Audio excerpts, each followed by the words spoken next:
Toujours un plaisir d'être en votre compagnie, mesdames, messieurs. Bienvenue et merci d'être des nôtres. Très attendu, le dialogue politique promis par le chef d'État béninois, Patrice Talon, au lendemain d'un scrutin tout singulier, exclusion de l'opposition avec son cortège de dégâts matériels et de pertes en vies humaines, pourra enfin se tenir. Sont annoncés pour prendre part aux discussions dites de sortie de crise les seules formations au dossier conforme à la nouvelle charte des partis politiques. On dénombre pour l'heure un total de 8 formations politiques: BR, UP, PRD, UDBN, DUD, MOEL Bénin, FCBD et FCBE, soit 7 partis politiques de la mouvance et 1 de l'opposition.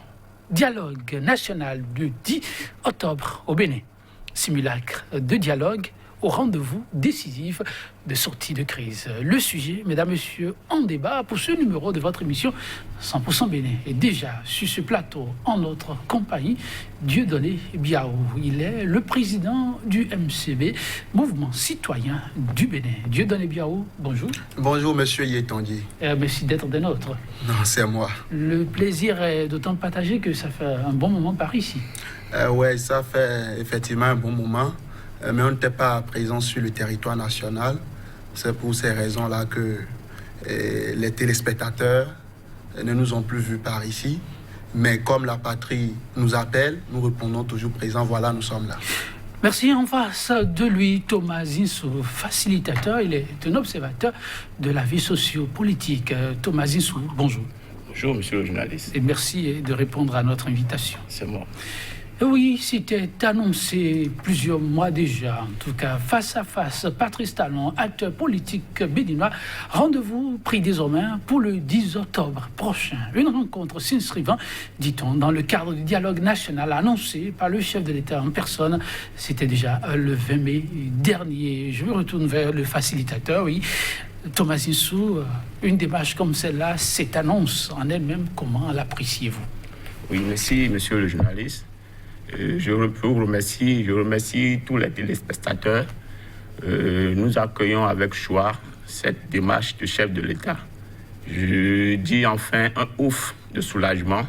Je suis vraiment content pour cette décision qu'il vient de prendre. Et je nous invite chacun et tous à faire confiance cette fois-ci au chef de l'État. Moi, je crois que cette dialogue national qu'il est en train de convoquer sera une réussite. En tout cas, on l'espère. Dieudonné Biao, l'annonce, vous l'avez aussi suivi comme bon nombre de Béninois, le regard de l'acteur qui, il y a quelques mois déjà, demandait qu'on puisse y aller. Oui, je crois que c'est l'occasion pour moi de dire un merci à tous ceux-là qui ont souhaité ce dialogue. Parce que, disons-le, avouons-le, que beaucoup de personnalités sont montées au créneau pour demander au chef de l'État d'organiser un tel dialogue pour pouvoir mettre fin à la crise. Disons, le chef de l'État même, dans son adresse à la nation, je crois, ça doit être le 20 mai 2019, avait déjà annoncé un tel dialogue. Même si c'est venu tardivement, 5 mois après, c'est quand même important, c'est quand même urgent que ce dialogue ait lieu. Parce que tous autant que nous sommes, quel que soit de la mouvance ou de l'opposition de la société civile, mais qui ne veut pas la paix? Tout le monde veut la paix. Et sans la paix, on ne peut pas aller au développement. Étant donné que nous appelons vivement au développement, il faut que ce dialogue ait lieu. Donc, si c'est de bonne foi, si c'est vrai, parce qu'effectivement, nous avons lu les trucs sur les réseaux sociaux, dans les médias, si c'est vrai, c'est à saluer et c'est la bienvenue. En tout cas, si c'est vrai, c'est à saluer. Alors, on peut le dire aujourd'hui, il n'y a pas une note encore formelle, parlant par exemple de la feuille de route et autres, mais petitement les choses se précisent. Et comme c'est de coutume au Bénin, ça fut ainsi, et puis après, ça s'impose, mais de sources bien concordantes, le rendez-vous aura bien lieu. le rendez-vous du 10 octobre. Mais, alors, Thomas Zissou, ce qui s'observe actuellement, pour certains, laisse comme un petit goût, en tout cas. Pour ce dialogue, sont attendus, comme le disons à l'entame de l'émission, un certain nombre de formations. On compte au total 8 formations politiques qui doivent rencontrer le chef de l'État. Ces formations sont des formations qui sont tous en conformité avec la nouvelle charte en vigueur au Bénin. Pensez-vous que, comme le disaient certains, avec cette formule, on pourra aller si bien loin? Oui, merci, monsieur le journaliste.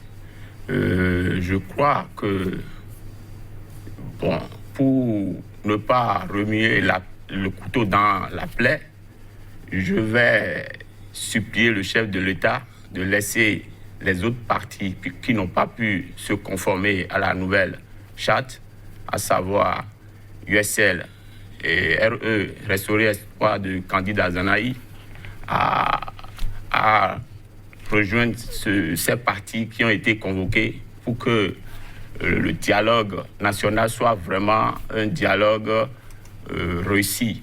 Et je voudrais aussi supplier le chef de l'État de convoquer aussi un responsable de la société civile à cette table ronde. Les imams, un représentant des imams, un clergé, un représentant des clergés, bien des évêques, un représentant des chefs traditionnels. Mais si vous faites tout ce listing, oui. Parce que vous ne perdez pas de vue qu'il s'agit d'une crise d'abord politique. Et de ce point de vue, on peut comprendre la démarche du chef. Oui, je suis d'accord avec vous. Mais vu la manière dont la crise est en train d'évoluer, il faut qu'on mette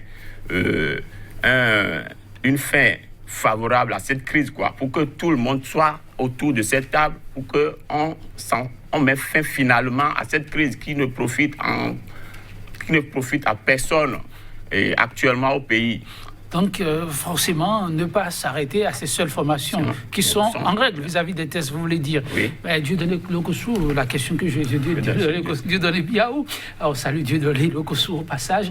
Oui, la question que je viens de lui poser, elle est, somme toute, pertinente, à savoir que si le Bénin en est là où il est aujourd'hui, c'est d'abord du fait des politiques. Est-ce qu'on ne peut pas comprendre que le chef choisisse d'aller d'abord dans cette direction? Bon, vous savez, je ne connais pas le plan du chef de l'État. Mais moi, j'aurais souhaité vivement que ce dialogue soit un dialogue sain. Un dialogue sain. Ouais, que ça ne soit pas encore un ballon d'essai lancé, c'est-à-dire pour ruser avec le peuple. Pourquoi je le dis ainsi? Parce que c'est pour mettre fin à la crise qui secoue notre pays que ce dialogue est en train d'être initié. Si c'est pour mettre fin à cette crise, je ne crois pas que l'exclusion peut marcher. Je m'explique. Oui, bon. Vous voyez d'abord, ce dialogue, au-delà d'être... cette crise, excusez-moi, au-delà d'être une crise politique, c'est une crise sociale. Ça embrase tous les secteurs de notre société. Ça concerne tout le monde. Ce n'est plus une crise politique seulement. Mais d'abord, si on est même dans le contexte politique, souffrez avec moi que déjà les partis qui sont invités là, quand on dit que c'est les partis qui sont conformes à la charte des partis politiques, ça pose un problème. Lequel? C'est la charte des partis politiques qui nous a conduits vers cette crise. C'est le code électoral qui nous a conduits vers cette crise. Ce sont ces lois-là qui nous ont conduits vers la crise qui secoue notre pays. À partir de ce moment, on ne peut plus limiter les participants de ce dialogue-là à des partis c'est-à-dire qui se sont conformés à ces lois. Ce serait biaisé. Aujourd'hui, moi, je serais heureux de voir que sur cette liste, on a invité par exemple les responsables de l'USL. On a invité par exemple les responsables du parti Restaurer l'Espoir. Je ne dis pas que l'honorable, l'ancien ministre de la Défense, candidat Zanaï, est incontournable, Mais dans cette crise-là, il a son mot à dire. Il ne cesse d'appeler au dialogue. Et pas plus tard que la semaine dernière, il est encore monté au créneau. Mais ne me dites pas qu'aujourd'hui, on peut organiser un dialogue sans, par exemple, celui-là qui était 3e au cours de la présidentielle de 2016, Sébastien Germain Adjavon, qui est aujourd'hui un exilé politique. Si c'est pour mettre fin à cette crise-là, tous ceux-là doivent pouvoir rentrer au pays, tous ceux-là qui sont en prison, et qu'aujourd'hui, nous leur portons le manteau de prisonniers politiques, doivent pouvoir être libres pour que le dialogue soit un dialogue franc, comme l'a souhaité le chef de l'État, un dialogue inclusif pour qu'on puisse mettre fin à la crise qui secoue notre pays. Parce que, non, je vous dis, ça n'arrange personne. Cette crise ne va même pas, ça dit, dans l'intérêt du chef de l'État. Regardez, au niveau économique aujourd'hui, c'est le chaos total. Et quand on aime sa patrie, quand on aime son pays, on doit pouvoir faire les choses maintenant dans les règles de l'art. Et moi, je suis persuadé que le chef de l'État même est conscient de cela. Peut-être que dans son plan, il veut organiser, il veut inviter les partis politiques, c'est-à-dire qui ont déjà le récépissé définitif d'abord, pour leur dire, voilà, je veux un dialogue national, comment vous voyez cela? Prendre leurs avis d'abord, avant d'inviter les autres, peut-être que c'est son plan ça. Mais si c'est le dialogue national qu'on veut organiser de cette manière, ce n'est pas possible. Parce que, comme l'a dit M. Zinsou, les organisations de la société civile doivent être présentes. Quand on prend les évêques du Bénin, le clergé qui avait initié un dialogue et il était dans les préparatifs, doit être aussi présent. Les imams, ceux-là qui ont toujours prié pour la paix dans le pays, doivent être présents. Même les opérateurs économiques, parce qu'il s'agit aussi de l'économie béninoise, avec cette crise économique qui secoue le pays. Est-ce que vous voyez? Même les jeunes doivent avoir leurs représentants. Parce que n'oubliez pas, c'est vrai, cette crise, on a beau crier, mais quelque part, c'était la jeunesse qui était perdante. Parce que c'était déjà un complot contre la jeunesse.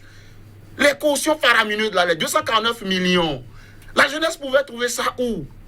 Est-ce que vous voyez, il faut que la jeunesse soit présente là, maintenant, à cette table de négociation, pour pouvoir poser le problème réel, pour que les solutions réelles soient trouvées. Mais lorsque vous parlez ainsi, et vous aussi, Thomas Zinsou, est-ce que progressivement, vous n'êtes pas tenté de pousser le chef à aller à une conférence nationale bis, ce qui, d'après l'avis du chef, ne compte pas forcément pour tourner la page de cette crise? Merci, monsieur le journaliste. Je ne crois pas. Nous ne voudrions plus reculer, aller encore organiser une conférence nationale bis. Non. Il faut qu'on gagne du temps dans ce dialogue national qui est en train de convoquer pour le 10 prochain. Nous exhortons, en tout cas, le chef de l'État à tout faire pour que ce dialogue soit une réussite, quoi, pour qu'on ne perde plus du temps, pour qu'on ne revienne plus en arrière, qu'on avance. Bon, pour avancer... Vous ne faites pas un mélange de gens lorsque vous demandez à ce que des exilés reviennent au pays, les prisonniers soient libérés. Ça compte vraiment pour la sortie de crise? Nécessairement. Sans ça, il n'y a pas sortie de crise. On est toujours dans la crise. Si on ne libère pas les prisonniers politiques, si les exilés politiques ne rentrent pas au pays, ça veut dire toujours qu'on est dans la crise. Et puis la crise va continuer jusqu'à une date que je ne saurais vous le dire. Mais lorsqu'on prend la question de cela, vous avez suivi le chef aussi, l'évoquer. Ce sont des gens qui ont maille à partie avec la justice. Et on ne peut pas avoir maille à partie avec la justice et sans répondre de ce qu'on vous reproche et dire qu'on revient bâtir son pays. Bon, je vous redis encore, monsieur le journaliste, que c'est ensemble que nous allons bâtir ce pays. Il est vrai que parmi les exilés politiques, il y a des gens qui ont mal géré ce pays, qui ont volé un peu. Donc quand ils vont rentrer, ils vont rendre gorge. La justice est là pour s'occuper de ces gens-là. Mais de manière simple, de manière pratique, je voudrais exhorter le chef de l'État à gracier ces exilés politiques pour qu'ils puissent rentrer au pays, pour qu'ensemble nous puissions construire ce pays. Parce qu'on perd du temps. On perd du temps et nous, on a la chance de sortir un peu du pays, on va ailleurs et puis on voit comment les autres gèrent leur pays. Bon, quand on rentre au pays, c'est comme si notre pays ne bouge pas, quoi. Enfin, je voudrais, chaque fois, je vais chaque fois que je sors du pays, je rentre, je suis malade, quoi. Il faut que cette fois-ci, on se donne vraiment la main pour construire ce pays. Cette fois-ci, se donner la main pour aider à mieux bâtir le pays. Un cahier de charge n'est pas encore clairement défini. Vous l'avez aussi dit que vous espériez que ce soit une première rencontre et qu'après, il y aurait d'autres rencontres. Mais à supposer qu'on ne se retrouve pas dans ce schéma. Non, vous savez, cette crise qui secoue notre pays, la seule personne qui a la clé de résolution de cette crise, c'est le chef de l'État, c'est M. Patrice Talon. Et il le sait. Et tous ceux qui entourent le chef de l'État sont conscients de cela. Si M. Patrice Talon dit aujourd'hui, cette crise qui secoue notre pays, je mets fin à cela, vous verrez qu'on ne parlera plus de crise. Mettre fin à cette crise voudra bien dire quoi? Que désormais, que tous les enfants de ce pays participent à la construction du pays. Que certains enfants de ce pays ne se sentent plus lésés ou bien écartés de la gestion du pays. Mais je voudrais nuancer. Je ne suis pas en train de dire que nous allons bâtir une république, à dire de l'impunité. Ceux-là, par exemple, qui ont fait des choses qui sont révélées, à dire qu'effectivement, ils ont mal géré, ils doivent répondre de leurs actes. Mais de manière transparente. Mais aujourd'hui, souffrons que le gouvernement seul ne peut plus décider de qui a mal fait ou qui a fait ci. Parce que même au niveau de la justice, il y a une crise de confiance entre la justice et le peuple. Vous voyez que des citoyens aujourd'hui se lèvent pour dire non, notre justice est ci, notre justice est corrompue. Donc, il faut maintenant redonner confiance au peuple et asseoir maintenant une base de confiance, que cette crise de confiance-là disparaisse. Et pour que ça disparaisse, il faut que tout le monde s'asseye pour discuter, pour bâtir maintenant une nouvelle république, pour bâtir de nouvelles bases, pour prendre de nouvelles bases sur lesquelles nous allons évoluer. Dialogue national, s'il doit y avoir, donc ça doit être dans ce sens-là, mais dans le cas contraire, c'est-à-dire si on veut écarter des gens, si on veut faire ça sans certaines personnes, en mettant en avant les lois chrysogènes, les lois qui nous ont conduits dans ce chaos-là, c'est qu'on ne veut pas avancer. Si on veut vraiment avancer, et le chef de l'État le sait, et moi je suis persuadé qu'en son âme et conscience, c'est ce qu'il veut faire. Donc, il doit pouvoir inviter tout le monde. Et peut-être, c'est un plan c'est un programme qu'il est en train de dérouler. Moi, je ne suis pas dans le secret des dieux. Je ne connais pas ce qui est effectivement dans son fond intérieur. Mais si c'est le dialogue national, cette formule-là ne marche pas. Il va falloir que tout le monde soit associé. Dialogue national pour le 10 prochain, on en saura un peu plus dans les jours à venir. Mais déjà, on annonce les couleurs à partir des éléments disponibles. Vous le dites si bien, pour que le dialogue soit national, il faut aller au-delà de ces seules formations politiques, parce que pour vous, ils ne sont pas suffisamment représentatifs de l'image que projette aujourd'hui le pays en termes de crise. Alors, en termes d'attente, si on veut parler en ces termes, si le principe est éventuellement acquis, en termes d'attente, à quoi doit-on pouvoir s'attendre? Merci, monsieur le journaliste. Je voudrais, en tant que Thomas Issou, facilitateur, proposer quelque chose au chef de l'État. C'est ce que vous me demandez. En tout cas, votre regard, votre petite contribution. D'accord. Bon, je vais. Bon, en tant que citoyen béninois, il faut que nous participons de manière formelle au développement de ce pays. Bon, je me propose de donner quelques astuces au chef de l'État, s'il le veut, bien sûr, pour entérimer ou bien pour mettre fin à cette crise définitivement. On pourrait y aller. Quoi, par exemple? Bon, alors on parle, je vous dis, monsieur le journaliste, puisque nous on est dans la masse populaire, bon, moi je suis jeune, je vis dans la masse populaire, je vis au quotidien avec les gens qui n'arrivent pas à trouver le seul repas, le repas, un repas par jour. Donc je sais de quoi ces jeunes-là vivent. Vous voulez dire que dans le Bénin d'aujourd'hui, il y en a qui n'arrivent pas à s'offrir un repas par jour? C'est que tout est... Je vous mens pas. Il y a des gens qui n'arrivent pas même à prendre le seul repas du jour, quoi. C'est difficile.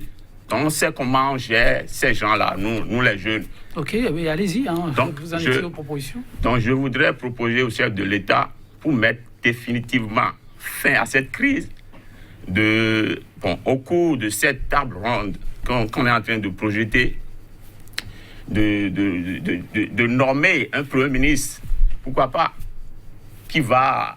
je ne dis pas que le chef de l'État est incapable de gérer le pays, hein, mais pour le décharger un peu, il nomme un Premier ministre qui conduit le dialogue, qui conduit le gouvernement jusqu'en 2021, par exemple, et on s'arrête en 2020 pour coupler les deux élections. Pourquoi pas?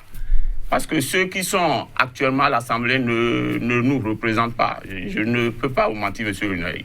Ils ne nous représentent pas. Parce que nous, on ne se sent pas concernés par cette Assemblée, nous les jeunes du Bénin actuellement. On ne se sent pas concernés par cette Assemblée.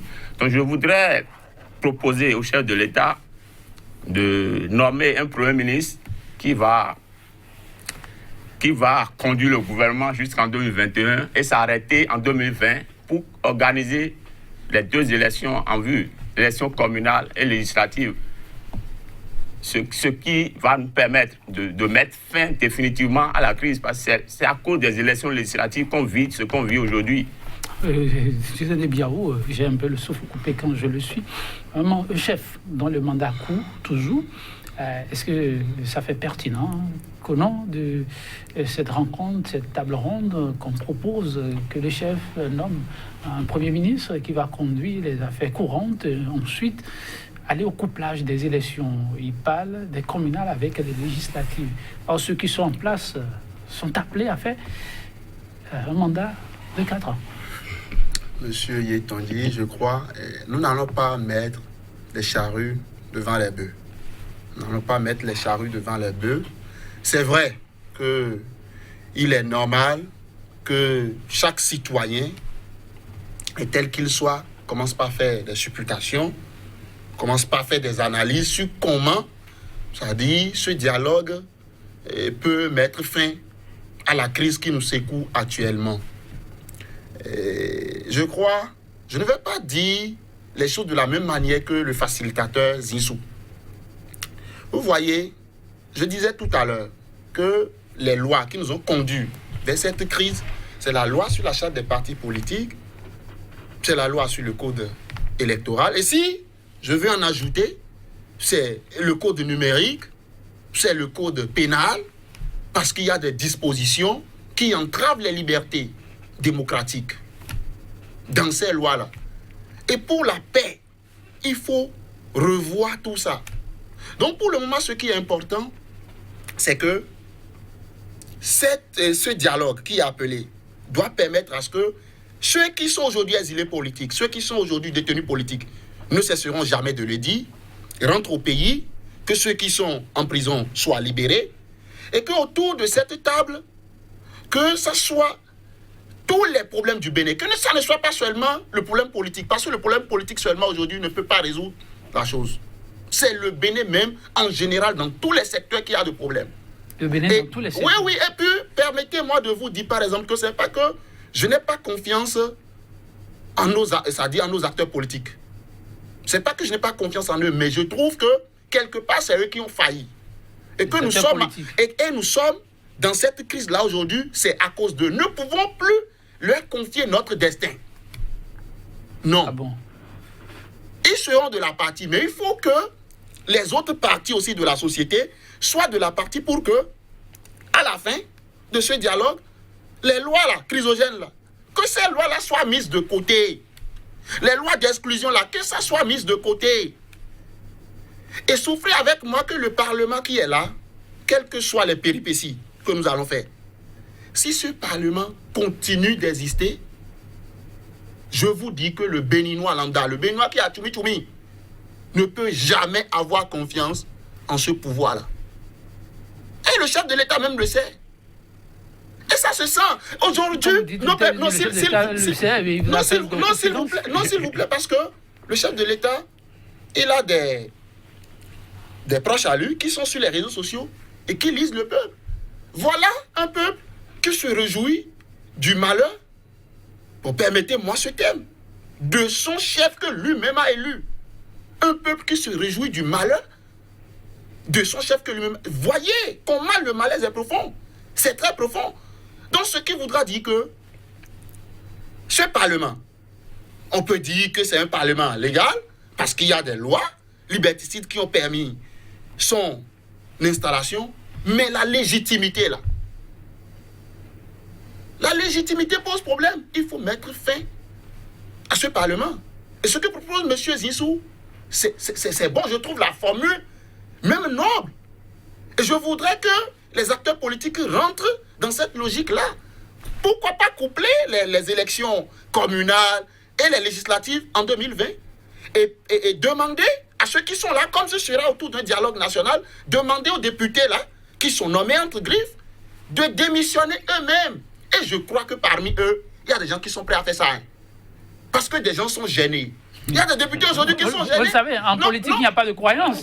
Ce sont les faits. Non, ils sont gênés parce que parmi eux, il y a des gens qui savaient que quel que soit le camp dans lequel ils allaient se retrouver, leur population là les aime et que ces populations pouvaient voter pour eux. Mais ils se sont retrouvés dans une condition où on les a imposés aux populations, eux-mêmes aujourd'hui se sentent gênés, ils ne peuvent même plus rentrer chez eux. C'est un problème quand tu es élu d'une zone et que tu ne peux plus rentrer dans cette zone-là pour animer un meeting, pour rencontrer tes mandants, pour faire la réédition des comptes, ça pose problème. Il faut qu'on mette fin à cela. Et ça, il va dans l'intérêt du chef de l'État. Parce que moi, je veux qu'à la fin de son mandat, qu'il soit porté en triomphe comme il a souhaité. En tout cas, je vous suis tous. J'ai l'impression que vous êtes un peu trop dans les rêves que dans les réalités. Vous voyez les conditions dans lesquelles les élections se sont déroulées et ce qui a suivi. Alors, vous n'aimez pas trop le thème élu du peuple, permettez que je le dise, parce que ce sont des thèses qui ont permis qu'il soit là. Alors, comment on se retrouve à l'Assemblée dans ces conditions et que du jour au lendemain, vous admettez qu'on mette un thème à leur mandat sous cette forme-là? Vous voyez le politique l'accepter si vous admettez que la crise a commencé par le politique. Vous voyez le politique l'admettre? Bon, merci, monsieur le journaliste. Ils ne peuvent que accepter parce qu'il y a eu beaucoup de morts par rapport à cette élection. Il y a eu beaucoup de sang par rapport à cette élection. Il faut que...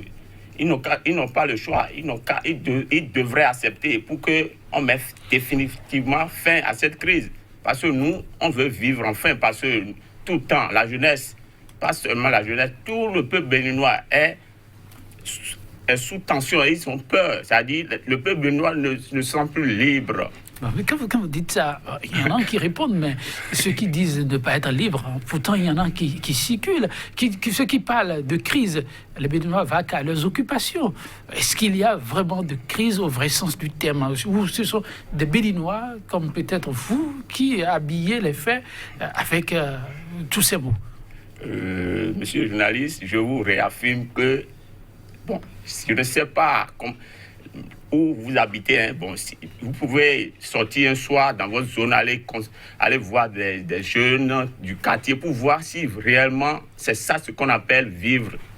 Parce que je vous dis tout à l'heure que nous, on sort du pays, on va, on revient. Quand on va ailleurs, c'est pas la même chose que la vie qu'on vit au Bénin, quoi. C'est pas la même chose. Il faut que ça change. Et je voudrais, et une fois encore, demander pardon au chef de l'État de faire de ce dialogue national une réussite pour mettre fin définitivement à la crise. Pour ceux qui se demandent encore si c'est comme ça en vie, est-ce qu'à ceux-là, comme vous, il ne faut pas plutôt demander d'accorder encore un peu de temps au chef de l'État? Le chef de l'État qui a annoncé des chantiers, hier on disait qu'il n'y a pas de chantier. Aujourd'hui, il y a des chantiers qui commencent par sortir de terre. Peut-être qu'on lui accorde plus de temps, qu'on verra encore plus que ça. Et que ceux-là qui n'arrivent pas à s'offrir un repas parviendront à s'offrir 2 et 3. Vous n'y croyez pas? Bon, je crois, monsieur le journaliste, mais bon, ce qu'on vit actuellement, c'est pas ça, ce que les Béninois veulent.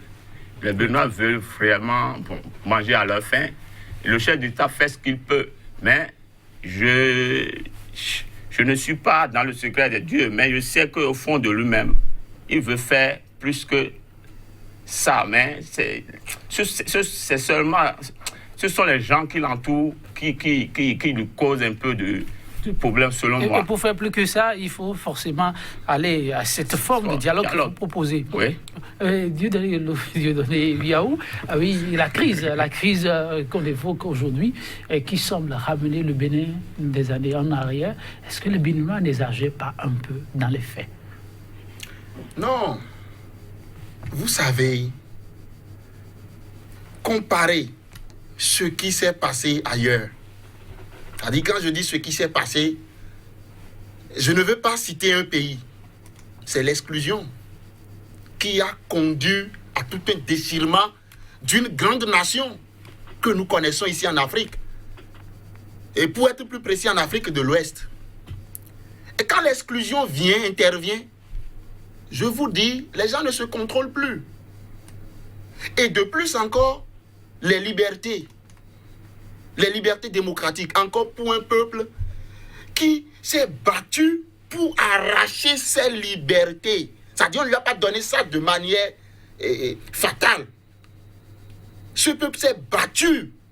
Ce peuple n'a pas eu les libertés cadeaux. Donc, et qu'aujourd'hui, on en arrive à emprisonner, à embrigader ses libertés. Souffrez que ce peuple-là dise que oui, le Bénin est en danger. Tout ce que les gens disent là, les gens le disent à raison. Hein. Même si à des moments donnés, on peut dire que les gens exagèrent. Mais aujourd'hui, souffrez que le Béninois vit dans la peur, dans la panique. Et c'est dangereux. C'est dangereux. Aujourd'hui, souffrez que ceux qui perdent leur emploi, ceux-là qui sont emprisonnés, ceux-là qui ont eu leurs proches décédés, ils ont ça dans le cœur. Ça les touche. Mais ils ne peuvent pas l'exprimer. Mais quand c'est comme ça, c'est une bombe à retardement. Et moi, je suis conscient que le chef de l'État a compris. Et c'est pourquoi il a initié ce dialogue. Et ce dialogue doit être inclusif, franc comme lui-même l'a souhaité, pour que nous puissions conjuguer, c'est-à-dire cette crise-là au passé, pour maintenant évoluer, pour maintenant parler développement, pour maintenant s'asseoir et discuter. Aujourd'hui, je vous dis, la crise de confiance s'est instaurée de manière où des frères, c'est-à-dire ne peuvent plus se retrouver. Vous avez vu dans ce pays, quelqu'un a invité quelqu'un pour un anniversaire ou bien pour un baptême de son enfant, ça a créé de polémiques. On doit s'en inquiéter. Oui! Ce qui veut dire que nous sommes... non, je ne vais pas être un oiseau de mauvaise augure. Le chef de l'État, alors, devra-t-il, au-delà des politiques, poser des actes comme pour se réconcilier avec son peuple? Quand on écoute Biaou, on vous écoute aussi parlant du peuple, il y a vraiment une nécessité d'aller à une réconciliation directe avec le peuple que de rester avec les politiques? Oui, monsieur le journaliste, moi je crois que c'est la seule porte de sortie pour mettre fin à la crise. Les populations ne sont-elles pas plutôt manipulées par les politiques? Vous me demandez si la population n'est pas manipulée par les politiques. Oui, cette population qui dit que ça ne va pas et tout ça? Non. Moi, je dis non. Je dis non. Et ils ne sont pas manipulés parce que la population voit ce qui se passe dans le pays. Ils voient, ils observent. Eux aussi, bon, ils sont des citoyens de ce pays. Donc, ils sont...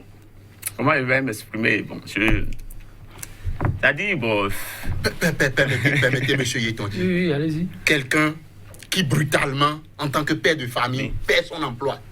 Est-ce que quelqu'un a besoin de manipuler celui-là avant qu'il ne dise que ça ne va pas? Quelqu'un qui brutalement, c'est-à-dire, on l'enferme parce qu'il a parlé. Parce qu'il a dit que oui, ce que nous vivons, ça ne va pas. Est-ce que quelqu'un a besoin de manipuler celui-là? Quelqu'un qui avait la liberté d'aller voter, d'aller choisir son représentant à l'Assemblée. Et on lui prive de ce droit. Est-ce que quelqu'un a besoin de manipuler celui-là? La chose est là. Tout ce que vous décrivez, on n'a pas besoin de porter les lunettes. Ce que vous décrivez ça pour quel pays? Mais pour le Bénin, c'est ce qui se passe. Vous voyez les jeunes, presque dans tous les secteurs, les gens se plaignent, les gens se lamentent, les gens gémissent. On n'a pas besoin de ça. Vous êtes sûr que ce n'est pas de l'intoxication quand on dit les gens? Non, mais... Mais écoutez, vous avez suivi l'idée du chef de l'État pour la création d'emplois. Récemment, il y a des aspirants au métier d'enseignant qui ont été appelés. Vous avez vu la NPE qui a commencé son travail de recrutement et d'autres chantiers sont annoncés dans ce sens-là. Tout ça, c'est pour la jeunesse.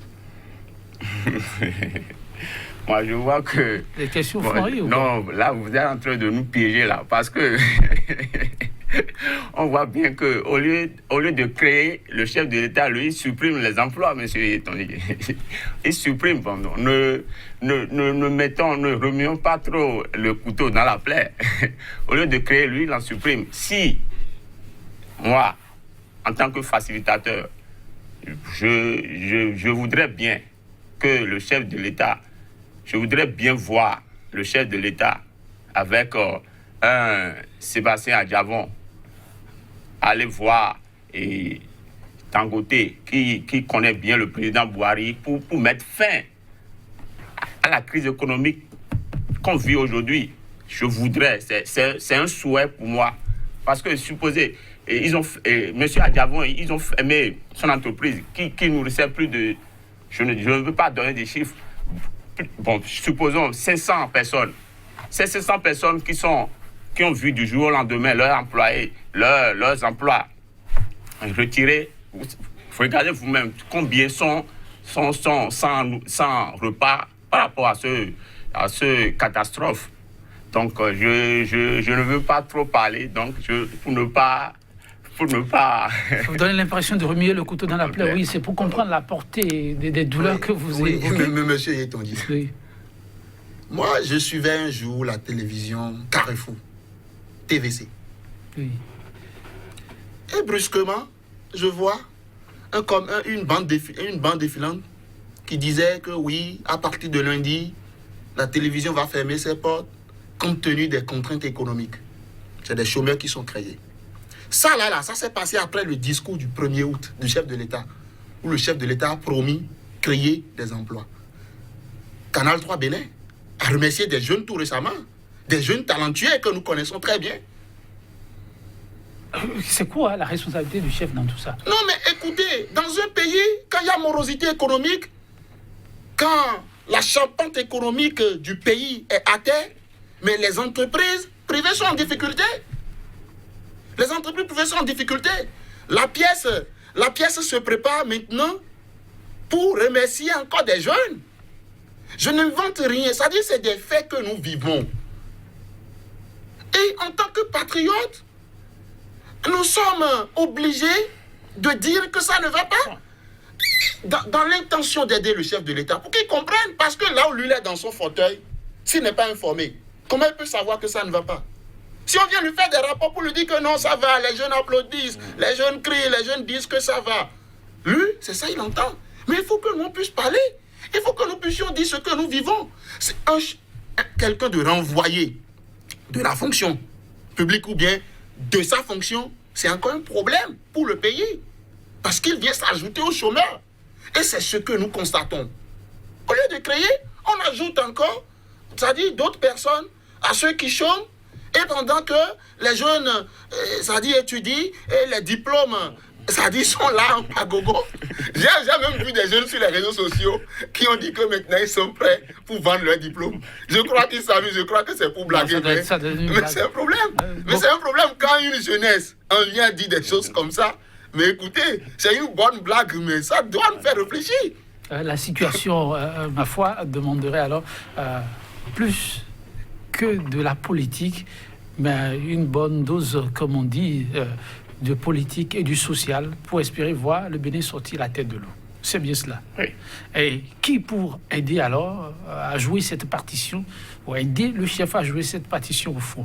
Puisque vous parlez du Premier ministre, et si le chef de l'État n'était pas dans cette vision, on procède comment? Je pense qu'on a déjà tout essayé. Hein. On a déjà tout essayé. Bon, c'est la seule porte de sortie, selon moi. Ah, donc, on laisse la possibilité au chef de l'État. On n'envisage pas un médiateur, mais le chef de l'État a choisi lui-même un Premier ministre. Quand on dit choisi, il choisit quelqu'un qui maîtrise les deux camps. c'est pas, il prend quelqu'un de son camp, il choisit quelqu'un qui maîtrise les deux camps. C'est-à-dire quelqu'un qui est neutre, c'est ce Qui que est vous neutre, voulez dire. oui, qui est neutre, qui n'est pas trop connu du grand public, bon, qui va conduire le pays. Donc, il devra avoir le consentement ou l'assentiment des autres, c'est ça? Oui, c'est pourquoi je dis, Dieu merci, lui-même, il a convoqué un dialogue national le 10 prochain. Peut-être autour de ces dialogues, on peut identifier cette personne ensemble, quoi, dans un Premier ministre consensuel pour conduire le pays au bon port.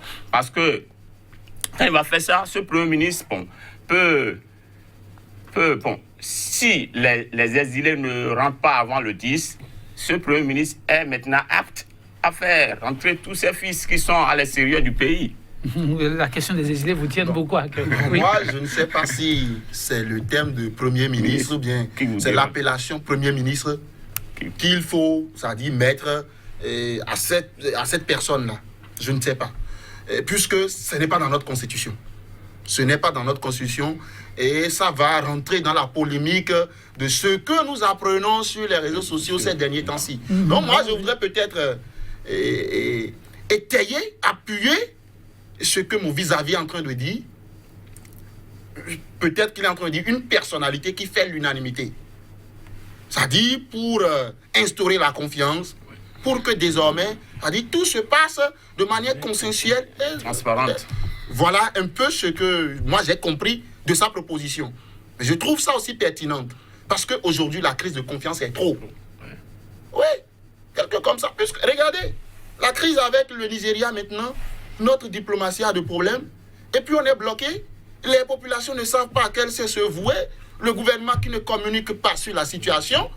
Mais il faut désormais que, c'est-à-dire toute la classe politique, que tout le pays, la société civile et autres, puissent savoir que oui, nous mandatons telle personne et que tout se passe dans les normes. Mandater quelqu'un, le rôle joué par le clergé jusqu'à présent, on le met où? Oui.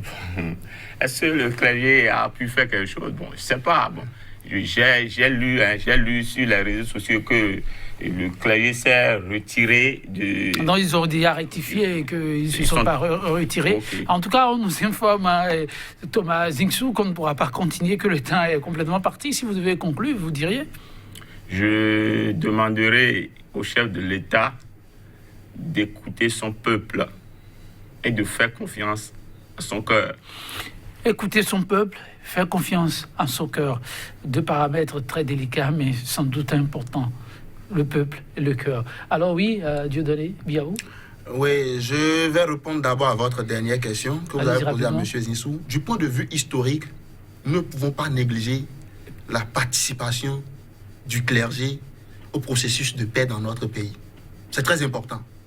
Les évêques avaient joué un très grand rôle dans la paix, dans la démocratie dans notre pays. Et par conséquent, on ne peut pas négliger leur participation. Votre conclusion à présent? Ma conclusion, c'est que le chef de l'État doit pouvoir savoir que si réellement il veut que ce peuple porte en triomphe, il a besoin de tous les enfants de ce pays. Il a besoin de quelqu'un comme le président Nicéphore Dieudonné Soglo, le président Thomas Boni Yahi, le président Sébastien Germain Adjavon et d'autres personnalités, c'est-à-dire tous les enfants de ce pays doivent participer au développement de ce pays. Voilà. Et puis Lionel Zinsou aussi, pourquoi pas?